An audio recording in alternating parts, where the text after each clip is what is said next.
Halo sobat YouTube semuanya. Assalamualaikum warahmatullahi wabarakatuh. Jumpa lagi dengan saya Jurnadi di sini di channel Juara itu, teman. Ini ada berita bagus lagi ya. Jadi dikutip dari Autofun, kelebihan dan kekurangan sistem FWD Toyota Avanza 2022 apakah sesuai ekspektasi sebagai mobil sejuta umat? Simak videonya sampai selesai ya, teman-teman.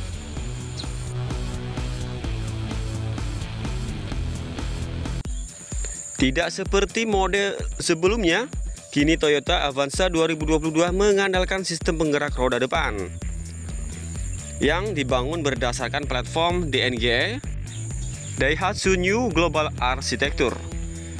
DNGE sendiri dikembangkan dengan konsep kualitas tinggi dengan harga terjangkau, teknologi terkini, serta memperhatikan hingga ke detail terkecil seperti ukuran, berat, harga, dan waktu untuk menghasilkan kendaraan yang lebih efisien.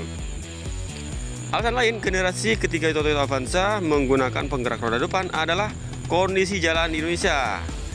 Ya, kini jalanan di Indonesia semakin bagus ya, sehingga penggerak roda depan sudah cukup bisa diandalkan, ujar Anton Jimmy Suwandi selaku Marketing Direktur PT Astra Toyota Motor ya, TAM.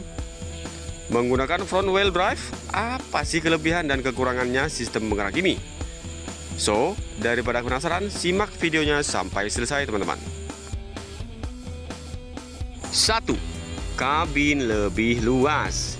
Ya, mobil dengan penggerak FWD sebagian besar menyuguhkan tampilan kabin yang lebih besar dan nyaman. Hal tersebut dikarenakan gundukan di tengah sebagai celah ruang untuk menaruh drive shaft atau askopel ditiadakan. Dengan kabin yang luas, mobil yang menggunakan sistem penggerak roda depan juga memudahkan pengguna di saat keluar masuk kabin.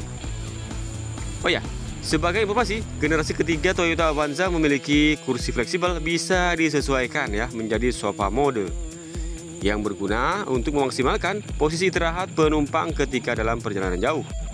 Untuk jarak antara penumpang baris pertama dan keduanya sendiri mencapai 980 mm. Sementara jarak antara penumpang baris kedua dan yang ketiga adalah 700 mm. Sedangkan gerak maju mundur pada baris keduanya mencapai 240 mm. 2. Irit bahan bakar dan terasa lebih halus. Di sisi lain, sistem FWD diklaim lebih irit dalam hal konsumsi bahan bakar dibandingkan RWD. Karena untuk menggerakkan roda depan, mobil tidak memiliki kerugian mekanis yang lebih besar dan hanya memerlukan putaran atau traksi lebih sedikit untuk menggerakkan mobil. Selain itu, mobil dengan penggerak roda depan memiliki konstruksi lebih ringkas, sehingga bobot keseluruhan pun bisa dipangkas dan lebih ringan saat dikendarai. Bicara mengenai konsumsi BBM Toyota Avanza 2022, penggunaan dalam kotanya, mobil ini mampu menempuh jarak 18 km per liter. Berbeda dengan model sebelumnya, untuk menggunakan dalam kota jarak yang ditempuh tercatat 12 km per liter. Jadi bedanya 6 km per liter ya, cukup irit memang. Di sisi lain, mobil dengan penggerak FWD saat dijalankan akan terdengar lebih halus. Karenanya, mobil tidak memiliki banyak komponen seperti mobil RWD.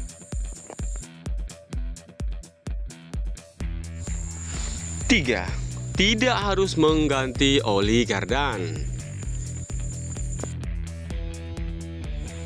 Diferensial atau gardan mobil memerlukan pelumas atau oli yang wajib diganti setiap pemakaian 40.000 km. Hal ini dilakukan guna menjaga gear beserta piranti lainnya yang ada di dalam supaya tidak mudah aus di saat saling bergesekan.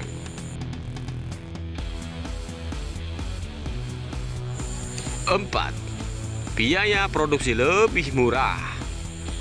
Mobil dengan sistem penggerak FWD juga cenderung lebih murah dikarenakan dalam kos produksinya penggunaan komponen lebih sedikit dibandingkan mobil RWD. Namun, untuk harga barunya Toyota Avanza 2022 terasa lebih mahal karena fitur keselamatan yang disematkan.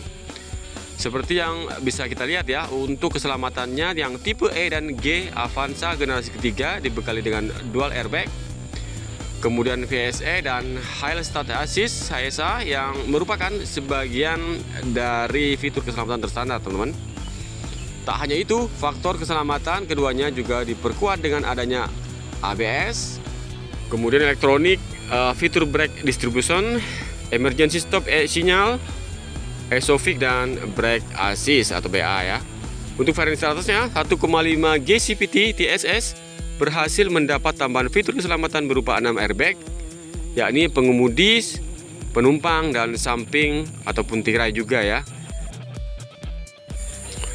Serta adanya Toyota Safety Sensor ya, TSS yang mencakup rear crossing traffic alert, blind spot monitoring, pre-collision warning, pre-collision braking, pedal misopposition control, lane departure warning, lane departure prevention, dan yang terakhir front departure alert. Oke, tadi adalah plus daripada Toyota Avanza dengan penggerak roda depan ya. Sekarang kita mengupas kekurangan penggerak roda depan nih. 1. Boros ban dan lemah di kaki-kaki depan. Kekurangan dari FWD adalah boros ban depan karena cepat gundul ya, mengingat tenaga disalurkan langsung pada bagian ini.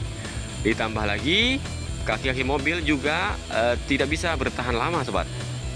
Mobil dengan penggerak FWD umumnya lemah di sektor kaki-kaki bagian depan.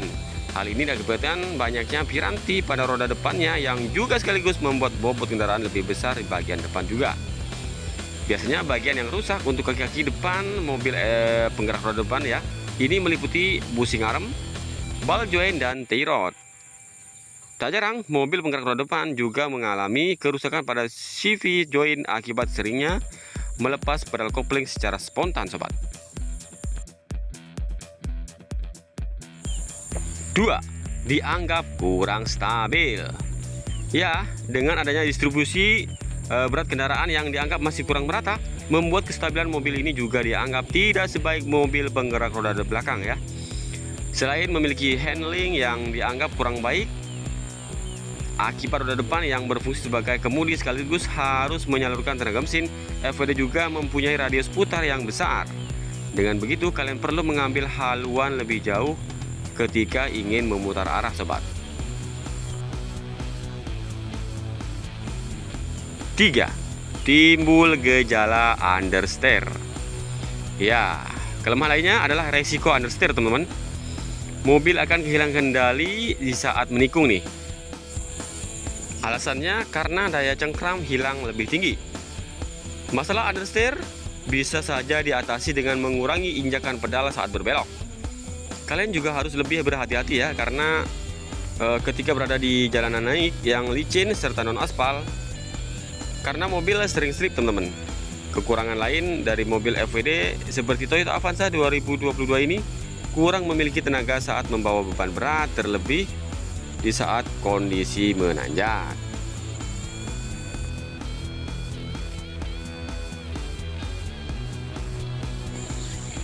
Oke sobat, mungkin sekian dulu ya video singkat kali ini tentang plus minusnya penggerak roda depan, teman-teman ya. Semoga video ini bisa membantu teman-teman yang lagi butuh info tentang mobil terbaru dan terkini, berita terkini ya. Saya ucapkan banyak terima kasih kepada teman-teman yang sudah mensupport channel Juru Adi ini. Bagi yang belum, silahkan tekan tombol subscribe, like, dan nyalakan juga notifikasinya, teman-teman ya. Karena subscribe dan notifikasi menyalakan itu adalah gratis ya. Oke, wassalamualaikum warahmatullahi wabarakatuh.